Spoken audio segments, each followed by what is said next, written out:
नमस्कार दोस्तों, मेरा नाम अजय यादव है। आज की वीडियो में दोस्तों हम लोग लैपटॉप के अंदर SSD लगाएंगे। हमारे पास में लेनोवो कंपनी का लैपटॉप है दोस्तों। हमने जो SSD खरीदी है दोस्तों वह 128 GB है दोस्तों। तो चलिए दोस्तों हम लोग अपने लैपटॉप को खोल के उसके अंदर SSD को लगाते हैं। SSD को लगाने के लिए सबसे पहले दोस्तों लैपटॉप को खोलेंगे।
लैपटॉप को खोलने के बाद में दोस्तों हम लोग अपने हार्ड डिस्क को लैपटॉप से निकाल देंगे।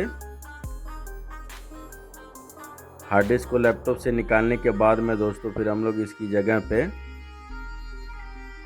SSD को लैपटॉप के अंदर लगाएंगे। और दोस्तों SSD को लगाने के बाद में फिर हम लोग इसके अंदर विंडो 10 इंस्टॉल करेंगे। तो आइए दोस्तों देखते हैं।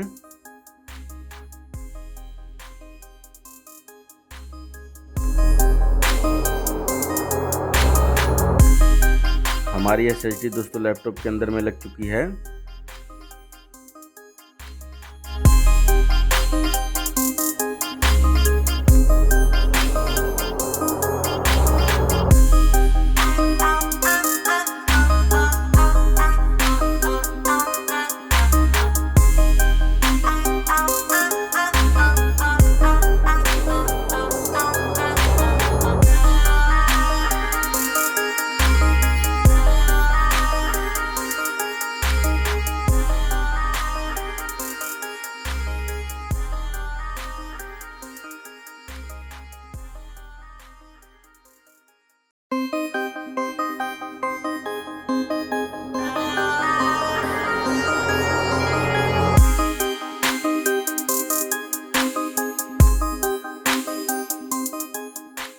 अब दोस्तों हम लोग अपने लैपटॉप के अंदर विंडो 10 इंस्टॉल करेंगे।